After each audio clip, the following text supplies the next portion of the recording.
Hi, this is Marginoni. Welcome to another edition of The Good, the Bad, and the Disappointing. This is going to be a little bit different, so let's get started. First, we'll do the good, like normal, and just so this way my fans out there who say I hate DC can continually say I hate DC, I chose Life with Archie, and this is the issue here where, Archie gets killed. And, I don't read Archie. I'll be honest with you. I hate Archie. The only Archie I will read, though, is Afterlife, because that's actually kind of cool. The art, the story, all that part's great. But this is regular Archie. Now, here's the deal. This is what makes this book good. If this book, in a way, assumes that you're picking up this title for the first time in years, you might have a little understanding of who some of these characters are, but as a whole, you really have no clue what's going on. And they do a really good job at saying, okay, here's Archie, here's who the primary characters are, this is how they relate to each other. They show Archie and as his new grown-up adult life. The art, it is Archie, like a typical Archie book, but, he's a little bit different, a little bit more older type thing, a little bit more mature. And I think, to me, this book was just kind of like refreshing. It was, it's like with Marvel and DC, like you either get the grittiness or there's violence everywhere, and custom superheroes or monsters or what have you. And granted, there's a little bit of violence at the end of this book because Archie gets shot protecting his friend.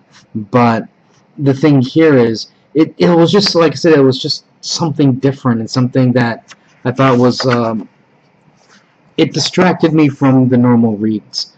And to top it off, like I said, the story was actually really decent. It just kind of reminded me of my childhood when I remember I read some Archie digests when I was a kid. So it kind of brought back all those memories. And overall, I thought it was a good read. And I also do like the fact that how they're trying to take some chances with the character in that, you have your traditional Archie where he's never ages, same stories. Then you have this more grown-up storyline that's going on where things do change, and then you have the zombie life world. Now, of course, my guess is, like with all comic books, Archie will be back. It's alive in a year or so just give it some time. No need to freak out.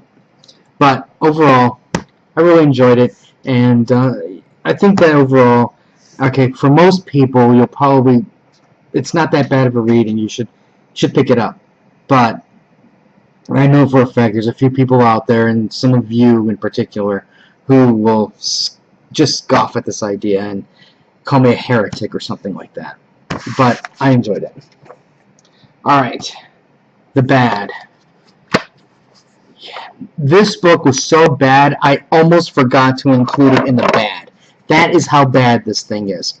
Oh my god, I swear, it was like little bits of the story just kept disappearing as I was turning the pages.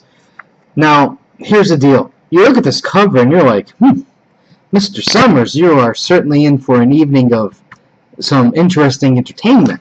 But then when you get to the actual story, there's no interesting entertainment because Emma just puts you to sleep. And I'm just like, oh, what a disappointment. But anyways, basically what happens is, after getting teased at the beginning, you discover, that in this 100th anniversary thing, Summers saves the world and becomes president. And then, you look at this scene here, and, like, who do you see?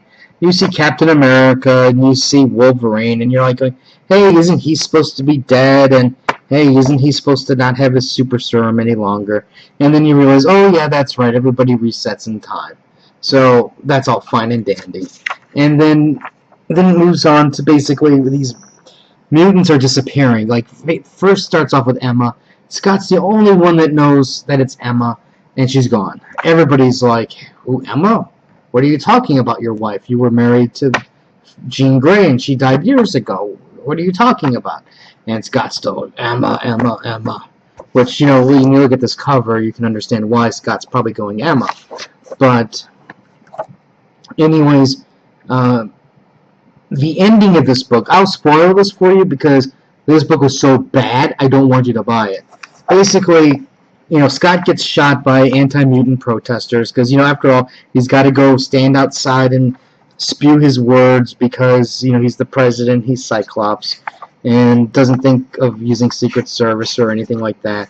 Then, while he gets treated, he's like, Emma, Emma! And then they're like, by Scott, there is mutants disappearing.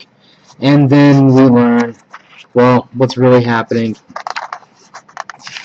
is Jean Grey, or the Phoenix, is basically going, Scott, you can't be the President of the United States because you will create a war to destroy everything.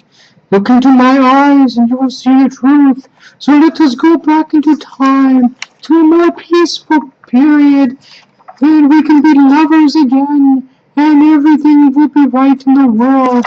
And I said, oh, God, what did I just read? Oh, horrible. Now, let's go with the disappointing part. Now, the disappointing thing is not a comic book. Surprise. This is what my disappointment is. It's the direction some of these companies are taking right now. Let's start off with DC. DC has all of these damn weekly books. You have Batman Eternal, you have Future's End. Future's End sales are going straight to the toilet.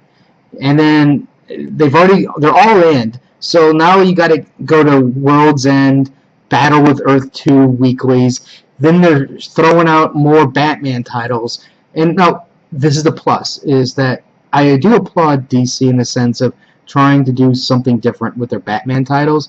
So this way it's just not another Batman Robin book. It's a little bit different. But that being said, when you look on the shelf, what do you see? You see a whole section of Batman, a whole section of Superman, Green Lantern, and extras. And I'm just like, really? It's like the minute Batman doesn't become popular anymore, you're screwed. And that Future's End book is fucking bad. Excuse the language. It's just freaking bad. There's the issue coming out, I guess, in October, where they're like, oh, see how the world reacts to finding out who the masked Superman is. How about, who the heck cares? Nobody cares who he is. Please. You may not even know who that person is yet. Anyways, not only do you have that, you have Batman Eternal. Now, I'm starting to turn around a little bit with Batman Eternal. But, here's the thing. While Batman Eternal is going on, you have Batman Endgame coming out. And Batman Endgame takes place after Batman Eternal. That means you know how Batman Eternal completely ends before this ends. So it's kind of like now, as a person a consumer, you have a choice. I know the ending to the book. Do I want to continue to pay for the rest of the pages? Granted, half the fun and joy is the entire ride, from start to finish. But with comic books being so expensive nowadays, and there's so much other things to take your interest, away from comic books, like video games, apps, action figure toy things, etc., etc., Facebook Farmville money things, with all that other stuff going on, do you really want to invest the rest of the journey? So, it's kind of, I'm hoping that they really don't shoot themselves in the foot in this. Now, that being said with DC, that's not the major criminal part. It's Marvel. Marvel looked at Spider-Man and said, holy crap, we replaced Spider-Man with Doc Ock. Sales went through the roof. Internet went crazy. Lots of hype. Let's do it again. So, they went all in. They're killing Wolverine, which, yeah, we already know Wolverine will come back in a year or so, and everything will be reset. Captain America's lost his super serum. New Captain America's coming out, which, yes, I know they're going to come. Cap will come back eventually. Or let me rephrase it. Steve Rogers will come back eventually. That's not enough. So then they're killing Nick Fury, which is being handled in Original Sin, which I'll talk about in the review for that. And there is the Fantastic Four dismantling. Rumor has it that around October-ish or so, there will be no more Fantastic Four books. And now, granted, I don't think the comic stores are going to cry about losing Fantastic Four because the sales aren't that great. There's not a lot of buzz around the book, so maybe it is a good idea to cancel it temporarily. That way you can come back strong. And then now they're getting rid of Thor and replacing him with a female Thor.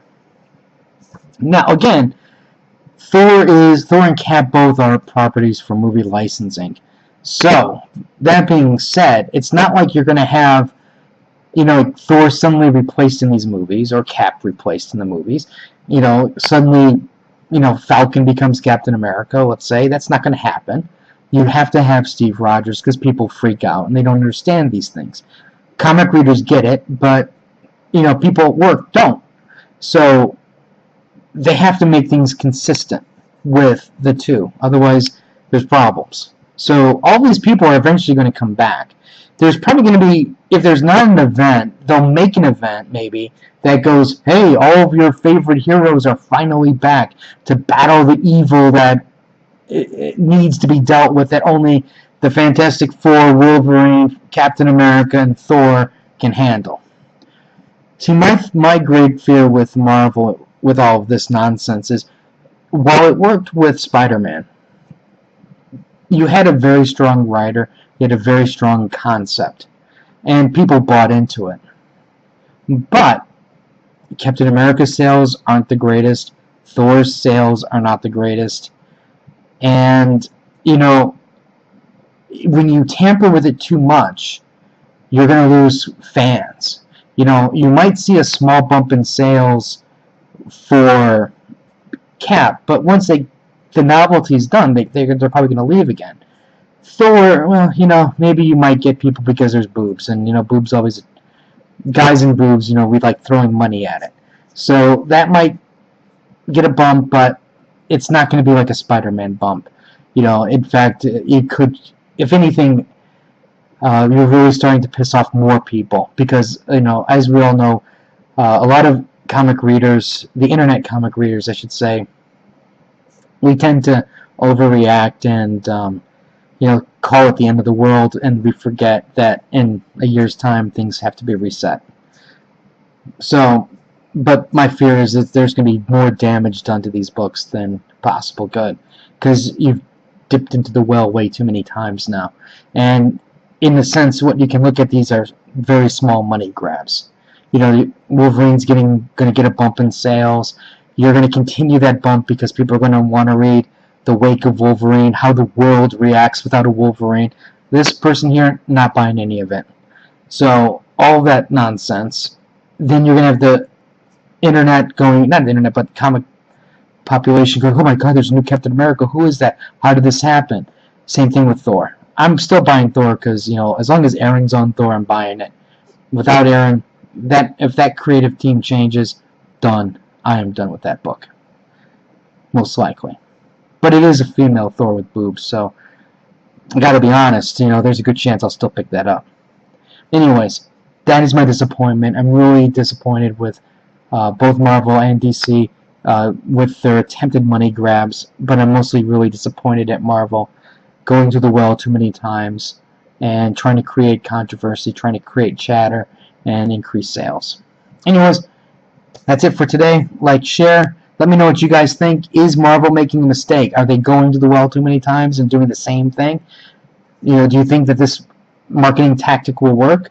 Will DC's weekly series pay off? Will people buy Earth 2 World's End?